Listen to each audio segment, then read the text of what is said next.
नमस्ते दोस्तों।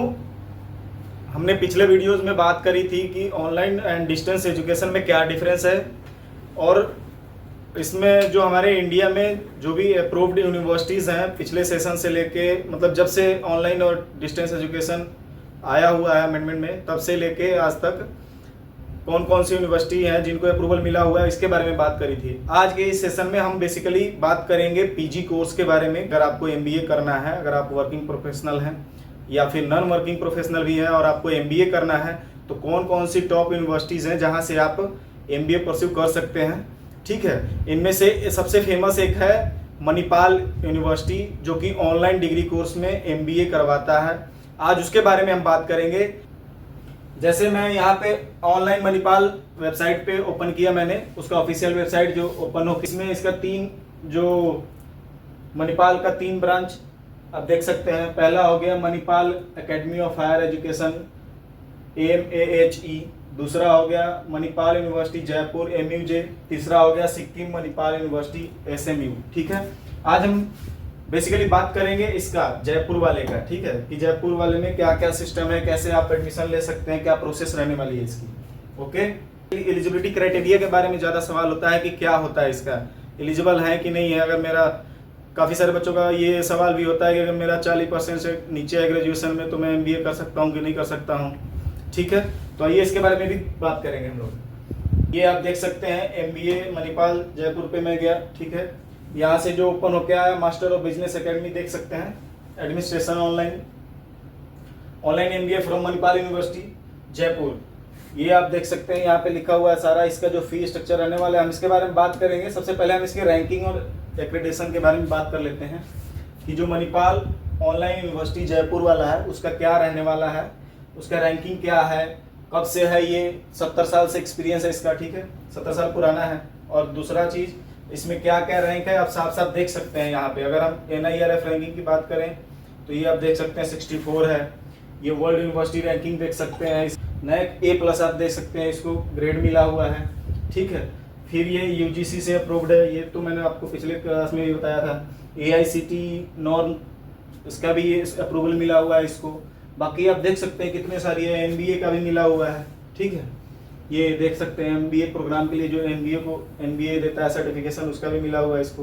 काफ़ी सारे बच्चों का ये भी सवाल होता है कि सर इसका जो डिग्री होता है वो कैसा होता है, उस पर ऑनलाइन लिखा होता है कि नहीं लिखा होता है, क्या लिखा होता है, रेगुलर लिखा होता है कि क्या होता है। तो आइए हम डिग्री देख लेते हैं एक बार कि इसका डिग्री कैसा होता है। ठीक है, मैं इसको थोड़ा सा जूम करके आपको दिखाने का कोशिश करता हूँ। ठीक है, आप देखिए यहाँ पे साफ तौर पे लिखा हुआ है मोड ऑफ डिलीवरी ऑनलाइन, जो सर्टिफिकेट होगा उस पर ऑनलाइन साफ तौर पे लिखा होगा। ठीक है, आप एलिजिबल है नहीं है ये चेक करने के लिए यहाँ पे जो हु कैन अप्लाई लिखा हुआ है इस पर क्लिक करेंगे। ठीक है, तो ये ओपन होके आया कि कौन कौन लोग हैं जो कि इसको अप्लाई कर सकते हैं। ठीक है, डोमेस्टिक के लिए यानी अगर आप इंडिया के रहने वाले हो तो आपके लिए जो एलिजिबिलिटी क्राइटेरिया है वो देख सकते हैं आप साफ तौर पे। Candidate must have 10+2+3 year bachelor degree from a recognised university institution. ये सारा चीज़ें कि यानी आप डिग्री हो, आपके पास कौन सी ग्रेजुएशन की डिग्री होनी चाहिए एटलीस्ट। दूसरा जो ग्रेड इसमें है कि आपका मिनिमम 50% मार्क्स होना चाहिए और 45% फॉर रिजर्व कैटेगरी है, यानी जो आपकी अगर कैटेगरी रिजर्वेशन के अंडर आती है तो आपको 45% की एलिजिबिलिटी है आपकी, और अगर आपका 50% है रेगुलर के तौर पे तो आप इसके लिए एलिजिबल हो। उसके बाद जो यहाँ पे एप्टीट्यूड टेस्ट दिया हुआ है उसके बारे में भी आप देख सकते हो। ठीक है, अब हम एडमिशन प्रोसेस के बारे में अगर हम बात करेंगे इसका। ठीक है, तो यहाँ पे आप देख सकते हैं प्रोग्राम रजिस्ट्रेशन होता है, फी पेमेंट देना होता है, उसके बाद डॉक्यूमेंट अपलोड करना होता है, उसके बाद आप सीधा यूनिवर्सिटी के अप्रूवल के लिए चले जाते हैं।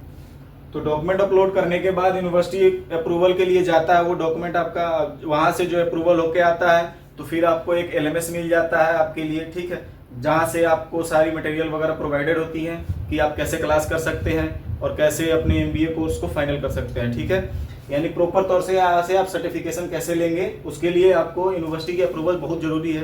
तो जैसे ही यूनिवर्सिटी अप्रूव कर देगा तो वहाँ से आपको LMS मिल जाएगा, यानी आपको प्रॉपर एक प्लेटफॉर्म मिल जाएगा कि आप यहाँ से पढ़ाई करिए। ठीक है, अब नेक्स्ट अगर हम देखेंगे तो यहाँ पे आप देख सकते हैं कि जो भी ऑनलाइन की फैकल्टीज़ हैं उनका नाम यहाँ पे दिया हुआ है कि क्या आपको पढ़ाएंगे, कौन कौन लोग आपसे किनका इंटरेक्शन होगा। ठीक है, तो अब हम बात करेंगे इसके फी स्ट्रक्चर के बारे में, ठीक है, कि इसमें कितना फी रहने वाला है। तो आप यहाँ देख सकते हैं कि फुल कोर्स फी कितना होने वाला है, 1,75,000 रुपये होने वाला है आपके पूरे सेशन के लिए, ठीक है। तो यही अगर आपके पास 1,75,000 रुपये है तो आप आराम से पढ़ाई कर सकते हैं, ठीक है। इसमें जो आगे ये देख सकते हैं कि आप अगर सेमेस्टर वाइज पेमेंट करना चाहते हैं तो एक सेमेस्टर में 43,750 रुपये दे के और अपना एडमिशन करवा के पढ़ाई कर सकते हैं, ठीक है। अगर आपको EMI के थ्रू पढ़ाई करना है तो उसके लिए भी आप 7,292 रुपये का पर मंथ के लिए EMI बनवा सकते हैं। अब ये कैसे बनेगा तो आपको मालूम होगा, आपके पास अगर क्रेडिट कार्ड वगैरह का कोई फैसिलिटी है या फिर आपके पास क्रेडिट कार्ड है तो आप उसके थ्रू भी पेमेंट कर सकते हैं इसको, और आप अपना EMI मंथली वहाँ पे कर सकते हैं, ठीक है।